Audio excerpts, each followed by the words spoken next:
குரல்.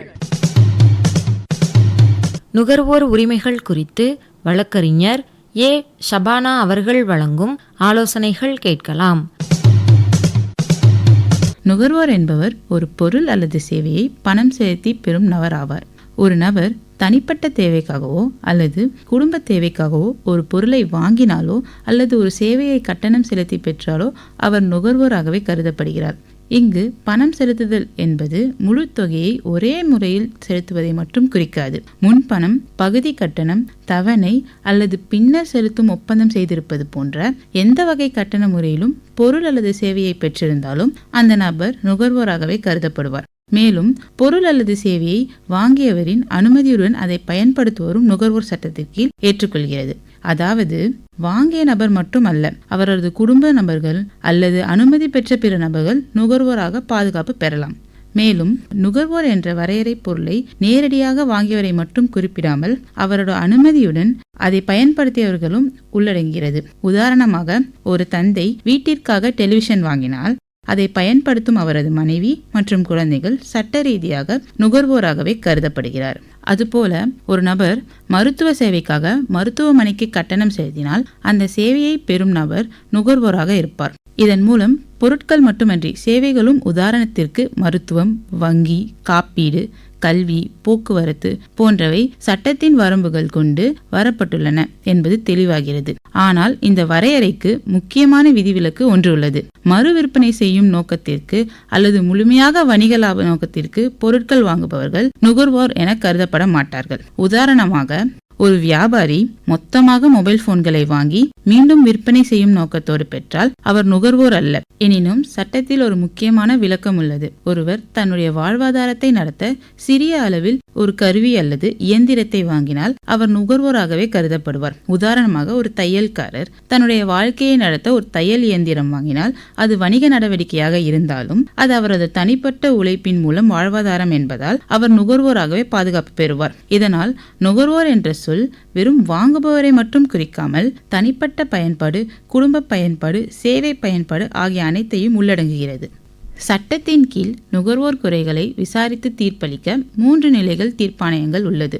முதலில் மாவட்ட நுகர்வோர் குறைதீர் ஆணையம், டிஸ்ட்ரிக்ட் கன்சியூமர் கமிஷன் என்று அழைக்கப்படும். இரண்டாவது மாநில நுகர்வோர் குறைதீர் ஆணையம், ஸ்டேட் கன்சியூமர் கமிஷன் என்று அழைக்கப்படும். மூன்றாவது தேசிய நுகர்வோர் குறைதீர் ஆணையம், நேஷனல் கன்சியூமர் கமிஷன் என்று அழைக்கப்படும். நுகர்வோர் பாதுகாப்பு சட்டம். இந்த சட்டத்தின் அடிப்படையில் நுகர்வோர் குறைகளை தீர்க்க 3 நிலை குறைதீர் ஆணையங்கள் அமைக்கப்பட்டுள்ளன. இவ்வமைப்பு ஒரு நீதிமன்ற தன்மையை கொண்டிருந்தாலும் வழக்கமான சிவில் நீதிமன்ற நடைமுறைகளை விட எளிமையான மற்றும் விரைவான செயல்முறைகளை பின்பற்றுகிறது. முதலில் மாவட்ட நுகர்வோர் குறைதீர் ஆணையம், அதாவது டிஸ்ட்ரிக்ட் கன்சியூமர் கமிஷன் என்பது மாவட்ட மட்டத்தில் அமைக்கப்பட்டு அந்த மாவட்டத்தின் எல்லைக்குள் உருவாக்கும் நுகர்வோர் தகராறுகளை விசாரிக்கும் அதிகாரம் பெற்றுள்ளது. பொருட்கள் அல்லது சேவைகளுக்காக நுகர்வோர் செலுத்திய தொகை 1 கோடி வரை உள்ள வழக்குகள் இவ்வாணையத்தில் பண மதிப்பிற்குள் வருகின்றன. இதனால் சாதாரண குடிமக்கள் தங்கள் அன்றாட வாழ்க்கையில் சந்திக்கும் சேவை குறைபாடுகள், பொருள் குறைபாடுகள் போன்றவற்றை தங்கள் மாவட்டத்திலேயே எளிதாக முறையிடப்பட முடிகிறது. சட்டப்பிரிவு 69 படி காரணம் தோன்றிய நாள் முதல் 2 ஆண்டுகளுக்குள் மனு தாக்கல் செய்யப்பட வேண்டும் என்பது கட்டாய விதியாகும். ஆனால் நோய், தவிர்க்க முடியாத சூழ்நிலை, ஆவணங்கள் தாமதமாக கிடைத்தது போன்ற போதுமான காரணங்கள் இருப்பதை மனுதாரர் நிரூபித்தால் தாமதத்தை மன்னித்து மனுவை ஏற்கும் அதிகாரம் ஆணையத்திற்கு உண்டு. மேலும் சட்டப்பிரிவு 38 படி பொருளில் தொழில்நுட்ப ஆய்வு தேவையில்லாத வழக்குகளில் 3 மாதங்களுக்குள் தீர்ப்பு வழங்கப்பட வேண்டும். ஆய்வக பரிசோதனை அல்லது நிபுணர் கருத்து தேவைப்படும் வழக்குகளில் 5 மாதங்களுக்குள் தீர்ப்பு வழங்கப்பட வேண்டும் என காலக்கெடு நிர்ணயிக்கப்பட்டுள்ளது.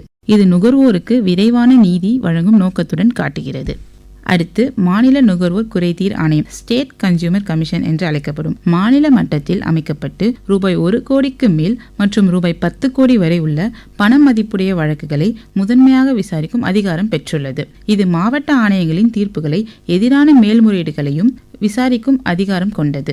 மாவட்ட ஆணையம் வழங்கிய தீர்ப்பை எதிர்த்து 45 நாட்களுக்குள் மாநில ஆணையத்தில் மேல்முறையீடு செய்ய வேண்டும் என சட்டப்பிரிவு 41 குறிப்பிடுகிறது. தாமதம் ஏற்பட்டால், உரிய காரணம் நிரூபிக்கப்பட்டால் தாமதத்தை மன்னிக்கலாம். மாநில ஆணையம் வழக்கின் தன்மையை பொறுத்து 3 முதல் 5 மாதத்திற்குள் தீர்ப்பு வழங்குவது நடைமுறையாக உள்ளது.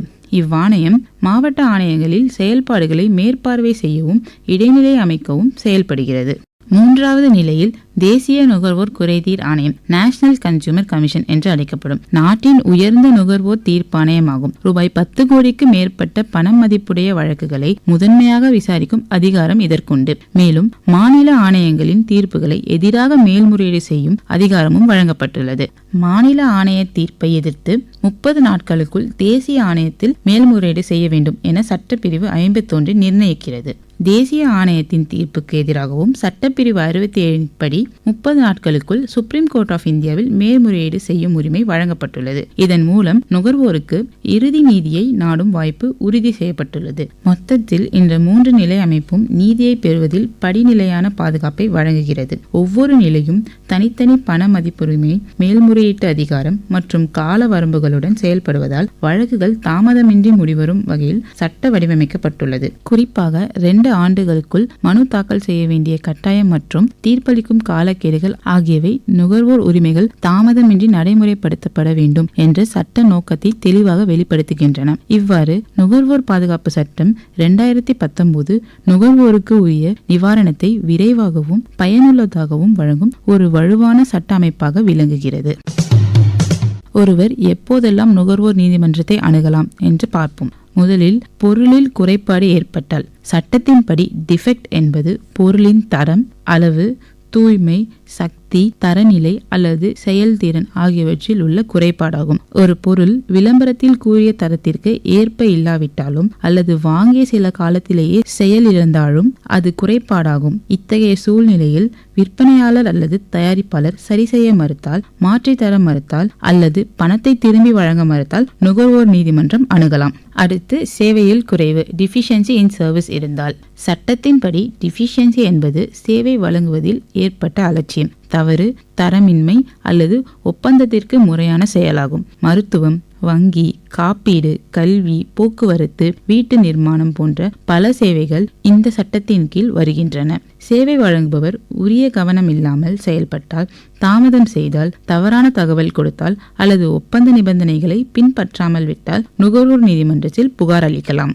அடுத்து அநியாய வாணிக நடைமுறை, அன்ஃபேர் ட்ரேட் பிராக்டிஸ் இருந்தால். தவறான விளம்பரம், பொய்யான உறுதிமொழி, தரமற்ற பொருளை தரமானதாக கூறி விற்பனை செய்தால் போன்றவை அநியாய வணிக நடைமுறையாகும். நுகர்வோரை ஏமாற்றும் நோக்கில் தவறான தகவல் கொடுத்திருந்தால் அதற்கெதிராக நுகர்வோர் நீதிமன்றத்தை அணுகலாம்.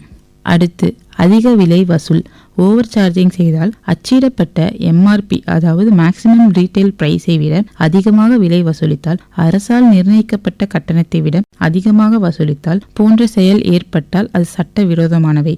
இத்தகைய சூழ்நிலையில் நுகர்வோர் நீதிமன்றத்தை அணுகலாம்.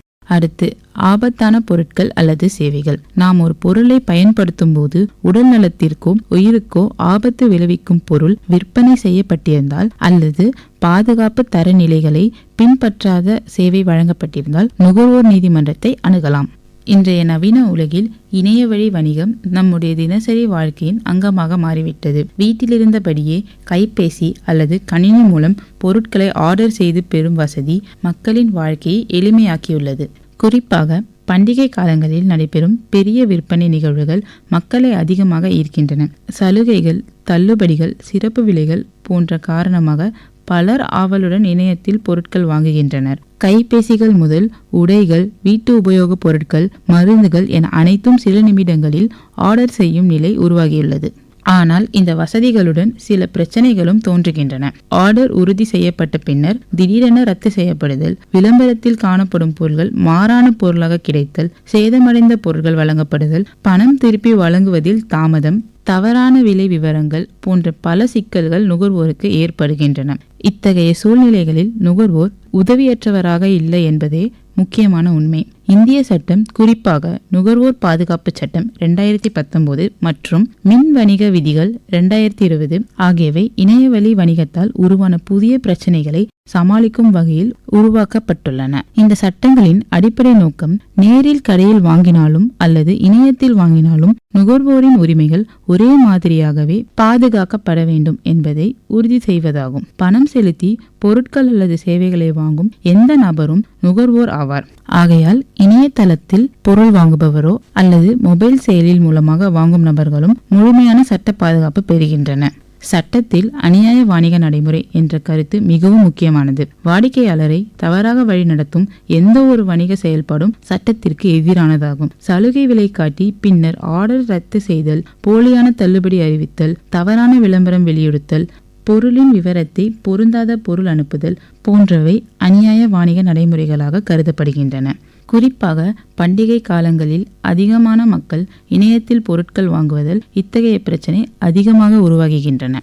ஒரு முக்கியமான சட்ட அம்சம் என்னவென்றால், நுகர்வோர் ஆர்டர் செய்து உறுதிப்படுத்துதல் பெற்றவுடன் வாங்குபவர் மற்றும் விற்பனையாளர் இடையே சட்டப்பூர்வ ஒப்பந்தம் உருவாகிறது. அந்த ஒப்பந்தத்தை நியாயமான காரணமின்றி நிறுவனம் ரத்து செய்ய முடியாது. உண்மையான தொழில்நுட்ப பிழை அல்லது இருப்பு இல்லாமல் போன்ற காரணங்கள் இருந்தால் அது ஏற்றுக்கொள்ளப்படலாம். ஆனால் விலையை மதிக்க விருப்பம் இல்லாததால் அல்லது இழப்பை தவிர்க்கும் நோக்கத்தால் ரத்து செய்தால் அது சட்டவிரோதமாகும். அதேபோல் குறைபாட்டுள்ள அல்லது தவறான பொருள் கிடைத்தால் அது சேவை குறைபாட்டாகும். பொருளை வழங்கிய பின் விற்பனையாளரின் பொறுப்பு முடிவடைவதில்லை. விளம்பரத்தில் அல்லது இணையதளத்தில் கூறப்பட்ட தரம், அளவு, தன்மைகள் அனைத்தும் சரியாக இருக்க வேண்டியது அவர்களின் சட்டப்பூர்வ கடமை. பொருளில் குறைபாடு இருந்தால் மாற்றி வழங்கல் அல்லது பணத்தை திரும்பி வழங்கல் கட்டாயமாகும். மின் வணிக விதிகளின்படி விற்பனையாளர்கள் திரும்ப பெறும், அதாவது ரிட்டர்ன் மற்றும் எக்ஸ்சேஞ்ச் பணம் திருப்பி வழங்கும் ரீஃபண்ட் கொள்கைகளை குறித்து தெளிவான தகவல்களை வாங்கும் முன்பே வழங்க வேண்டும். குறைபாடுள்ள பொருளுக்கு திரும்ப பெற முடியாது என்ற கொள்கையை கூறி பொறுப்பை தவிர்க்க முடியாது. அது நுகர்வோர் விதிமுறைகளை மீறி செயல்படுவதாகும். மேலும் தவறான விளம்பரங்கள் மற்றும் போலியான மதிப்பிட்டுள்ள ஃபேக் ரிவ்யூஸ் சட்டப்படி தடை செய்யப்பட்டுள்ளன. விளம்பரத்தில் கூறப்படும் தகவல் உண்மைக்கு ஏற்ப இருக்க வேண்டும். தவறான தகவல் வழங்கப்பட்டால் அது தண்டனைக்குரிய குற்றமாகும்.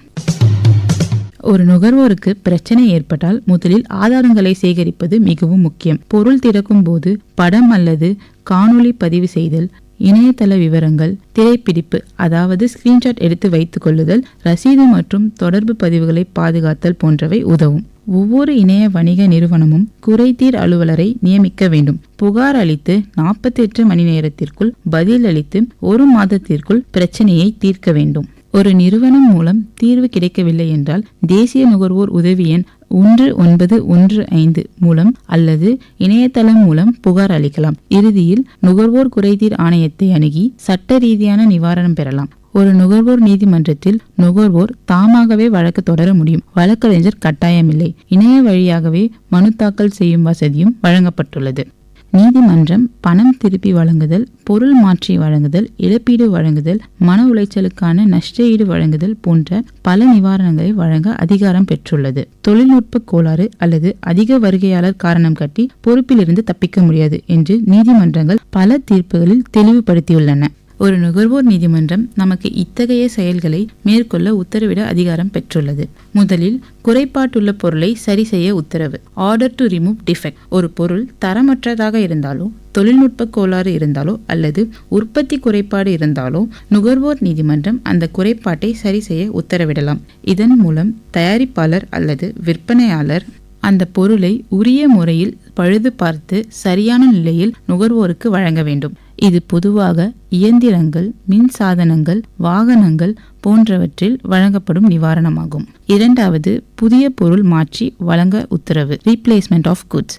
குறைபாடு சரி செய்ய முடியாத அளவுக்கு இருந்தாலோ அல்லது மீண்டும் மீண்டும் பழுது ஏற்பட்டாலோ நீதிமன்றம் அதே மாதிரியான புதிய பொருளை மாற்றி வழங்க உத்தரவிடலாம். இந்த உத்தரவு நுகர்வோருக்கு முழுமையான பயன்பாட்டு நன்மையை உறுதி செய்யும் நோக்கத்துடன் வழங்கப்படுகிறது. மூன்றாவது, செலுத்திய பணத்தை திருப்பி வழங்க உத்தரவு. Refund of price. நுகர்வோர் செலுத்திய பணத்தை முழுமையாக அல்லது பகுதியளவில் திருப்பி வழங்க நீதிமன்றம் உத்தரவிடலாம். பொருள் முற்றிலும் பயன்படாத நிலையில் இருந்தாலோ அல்லது சேவை வழங்கப்படாத நிலையில் இருந்தாலோ இந்த நிவாரணம் வழங்கப்படும். சில சமயங்களில் வட்டி சேர்த்து பணத்தை திருப்பி வழங்கவும் உத்தரவிடப்படலாம். 4வது, இழப்பீடு வழங்க உத்தரவு காம்பன்சேஷன். ஒரு பொருள் அல்லது சேவையின் குறைபாட்டினால் நுகர்வோருக்கு ஏற்பட்ட பொருளாதார இழப்பு, உடல் பாதிப்பு அல்லது பிற நஷ்டங்களுக்கு நீதிமன்றம் இழப்பீடு வழங்க உத்தரவிடலாம். இதில் நேரடி நஷ்டம் மட்டுமல்லாமல் எதிர்பாராத செலவுகள், மருத்துவ செலவுகள், வருமான இழப்பு போன்றவையும் சேர்க்கப்படலாம். இழப்பீட்டின் அளவு ஏற்பட்ட சேதத்தின் தன்மை மற்றும் அளவை பொறுத்து தீர்மானிக்கப்படும். 5வது, அநியாய வாணிக நடைமுறையை நிறுத்த உத்தரவு சீஸ் அண்ட் டெசிஸ்ட் ஆர்டர். ஒரு நிறுவனம் தவறான விளம்பரம் செய்தாலோ, பொய்யான உறுதிமொழி வழங்கினாலோ அல்லது நுகர்வோரை ஏமாற்றும் வகையில் வாணிக நடைமுறையை பின்பற்றினாலோ நீதிமன்றம் அந்த நடைமுறையை உடனடியாக நிறுத்த உத்தரவிடலாம். இது தனிநபர் நிவாரணத்தை மட்டுமல்லாமல் பொதுமக்களின் நலனையும் பாதுகாக்கும் நோக்கத்துடன் வழங்கப்படுகிறது. 6வது, மன உளைச்சலுக்கான இழப்பீடு காம்பன்சேஷன் ஃபார் மென்டல் அகனி. ஒரு நுகர்வோர் சந்தித்த அவமானம், மன உளைச்சல், மன அழுத்தம் போன்ற மனநிலை பாதிப்புகளுக்கும் நீதிமன்றம் இழப்பீடு வழங்கலாம். சேவை வழங்குநரின் அலட்சியம் அல்லது தவறான நடத்தை காரணமாக நுகர்வோர் மனவேதனை அனுபவித்திருந்தால் அது சட்ட ரீதியாக பரிசீலிக்கப்படும். இது நுகர்வோரின் கண்ணியத்தையும் மனநலத்தையும் பாதுகாக்கும் முக்கிய அம்சமாகும். உதாரணத்திற்கு, ஒருவர் 50,000 கொடுத்து ஒரு புதிய லேப்டாப் வாங்குகிறார். வாங்கிய 3 மாதங்களுக்குள் திரை அதாவது டிஸ்பிளே தானாக அணைந்து விடுகிறது. மேலும் பேட்டரி நீண்ட நேரம் செயல்படவில்லை. உத்தரவாத காலம் இன்னும் முடிவடையவில்லை. பலமுறை சேவை மையத்திற்கு கொடுத்தும் தற்காலிகமாக சரி செய்து மீண்டும் அதே பிரச்சனை உருவாகிறது. இந்த நிலையில் நுகர்வோர் நீதிமன்றம் தயாரிப்பாளர் அல்லது விற்பனையாளருக்கு லேப்டாப்பில் உள்ள தொழில்நுட்ப குறைபாட்டை முழுமையாக நீக்கி சரியான நிலையில் மீண்டும் வழங்க உத்தரவிடலாம். தேவையானால் அங்கீகரிக்கப்பட்ட ஆய்வகத்தில் பரிசோதனை செய்து குறைபாடு உறுதி செய்யலாம். இங்கு நோக்கம் பொருளை பயன்படுத்தும் நுகர்வோரின் உரிமையை பாதுகாப்பது. ஒரு நபர் புதிய மோட்டார் சைக்கிள் வாங்குகிறார். முதல் மாதத்திலேயே இன்ஜின் மற்றும் பிரேக் சிஸ்டத்தில் கடுமையான உற்பத்தி குறைபாடு இருப்பது கண்டறியப்படுகிறது. பலமுறை சரி செய்யப்பட்டும் பாதுகாப்பாக ஓட்ட முடியாத நிலை தொடர்கிறது. இந்த சூழ்நிலையில் நீதிமன்றம் இந்த வாகனம் அடிப்படையாகவே குறையுள்ளது என்று தீர்மானித்தால் அதே மாதிரியான புதிய வாகனத்தை மாற்றி வழங்க உத்தரவிடலாம். இதன் மூலம் நுகர்வோர் பாதிக்கப்பட்ட நிலைக்கு மீண்டும் செல்லாமல் முழுமையான பயன்பாட்டை பெறுவதை உறுதி செய்கிறது. நம் அன்றாட வாழ்க்கையில் நடக்கும் பல தருணங்களில் நுகர்வோர் பாதுகாப்பு சட்டம் நமக்கு உதவும். உதாரணத்திற்கு, ஒரு நபர் ஒரு உணவகத்தில் உணவு உண்ணுகிறார். அந்த உணவு பழுதடைந்ததாக இருந்தது. அவர் கடுமையான உணவு கெடுதல் காரணமாக மருத்துவமனையில் அனுமதிக்கப்படுகிறார். இந்த சூழ்நிலையில் நீதிமன்றம் மருத்துவ செலவுகள், வேலைக்கு செல்ல முடியாததால் ஏற்பட்ட வருமான இழப்பு, உடல் வேதனைக்காக இழப்பீடு வழங்க உத்தரவிடலாம். நுகர்வோர் பாதுகாப்பு சட்டம் மன உளைச்சல் மற்றும் அவமானத்திற்கு இழப்பீடு வழங்கும். உதாரணத்திற்கு, ஒரு திருமண நிகழ்ச்சிக்காக ஹோட்டல் ஹால் முன்பதிவு செய்து முழு தொகையையும் செலுத்தப்பட்டுள்ளது. திருமண நாளன்று ஹால் மற்றொருவருக்கு வழங்கப்பட்டுள்ளது. இதனால் திருமண நிகழ்ச்சி கடுமையாக பாதிக்கப்படுகிறது. குடும்பத்தினருக்கும் சமூக அவமானமும் மனவேதனையும் ஏற்படுகிறது. இந்த சூழலில் நீதிமன்றம் செலுத்திய தொகையை திரும்பி வழங்குவது மட்டுமில்லாமல் மாற்று ஏற்பாடுகளுக்கான கூடுதல் செலவுகளை வழங்க மற்றும் மன உளைச்சல் மற்றும் அவமானத்திற்கு தனி இழப்பீடு வழங்க உத்தரவிடலாம். நுகர்வோர் பாதுகாப்பு சட்டம் என்பது வெறும் சட்டப்பிரிவுகளின் தொகுப்பாக இல்லாமல் சமூக நீதி மற்றும் பொருளாதார சமத்துவத்தை உறுதி செய்யும் ஒரு முக்கியமான நல சட்டமாகும். இன்றைய நவீன உலகில் வணிகம் மற்றும் சேவைகள் பல வடிவங்களில் வளர்ச்சி அடைந்துள்ளன. ஆன்லைன் விற்பனை, டிஜிட்டல் பரிவர்த்தனை, வணிக சேவைகள், மருத்துவ சேவைகள், காப்பீடு, கல்வி போன்ற பல துறைகளில் பொதுமக்கள் தினசரி தொடர்பு கொள்ள வேண்டிய நிலை உருவாகியுள்ளது. இந்த சூழலில் நுகர்வோரின் உரிமைகளை பாதுகாக்கவும் சட்டம் மிகவும் அவசியமானதாகிறது. இந்த சட்டம் மூலம் நுகர்வோருக்கு வழங்கப்பட்டுள்ள அடிப்படை உரிமைகள் பாதுகாப்பு உரிமை, தகவல் அறியும் உரிமை, தேர்வு செய்யும் உரிமை, கேட்கப்படும் உரிமை, நிவாரணம் பெறும் உரிமை மற்றும் நுகர்வோர் கல்வி பெறும் உரிமை ஆகியவை சமூகத்தில் சமநிலையை ஏற்படுத்துகின்றன. விற்பனையாளர்கள் மற்றும் சேவை வழங்குநர்கள் தங்கள் பொறுப்பை உணர்ந்து செயல்பட வேண்டிய கட்டாயத்தை இந்த சட்டம் உருவாக்குகிறது. மேலும் நுகர்வோர் குறைதீர் ஆணையங்கள் மூலமாக விரைவான, குறைந்த செலவிலான மற்றும் எளிய நடைமுறையில் நீதியை பெறும் வாய்ப்பு பொதுமக்களுக்கு வழங்கப்படுகிறது. இதனால் சாதாரண குடிமகன் சட்டத்தின் முன் சம உரிமையுடன் நிற்க முடியும் என்பதை உறுதி செய்கிறது. அரசு துறைகளும் தனியார் நிறுவனங்களும் தொழில் முனைவோர்களும் தங்கள் சேவைகளில் தரம் மற்றும் பொறுப்புணர்வை கடைபிடிக்க வேண்டிய நிலையை இந்த சட்டம் உருவாக்கியுள்ளது. நுகர்வோர் பாதுகாப்பு சட்டம் வணிக வளர்ச்சிக்கு தடையாக இல்லாமல் மாறாக நியாயமான மற்றும் வெளிப்படையான வணிக சூழலை உருவாக்க உதவுகிறது. நம்பிக்கையுடன் பரிவர்த்தனை நடைபெறுவதற்கான அடித்தளத்தை இது அமைக்கிறது. நுகர்வோர் திருப்தியே வணிகத்தின் நிலைத்தன்மைக்கு அடிப்படை என்பதை இந்த சட்டம் வலியுறுத்துகிறது. எனவே நுகர்வோர் விழிப்புணர்வு, சட்ட அறிவு மற்றும் பொறுப்பான வணிக நடைமுறைகள் ஆகிய மூன்றும் ஒன்றிணைந்தால்தான் இந்த சட்டத்தின் முழு பயன் சமூகத்திற்கு கிடைக்கும். இறுதியாக ஒவ்வொரு நுகர்வோரும் தமது உரிமைகளை அறிந்து தேவையான போது சட்ட ரீதியான நிவாரணத்தை நாடும் மனப்பக்குவத்தை வளர்த்து கொண்டால் மட்டுமே சமத்துவமான மற்றும் நியாயமான சந்தை அமைப்பு உருவாகும் என்பது உறுதியான உண்மையாகும். இதுவரை நுகர்வோர் உரிமைகள் குறித்து வழக்கறிஞர் ஏ. ஷபானா அவர்கள் வழங்கிய ஆலோசனைகள் கேட்டீர்கள்.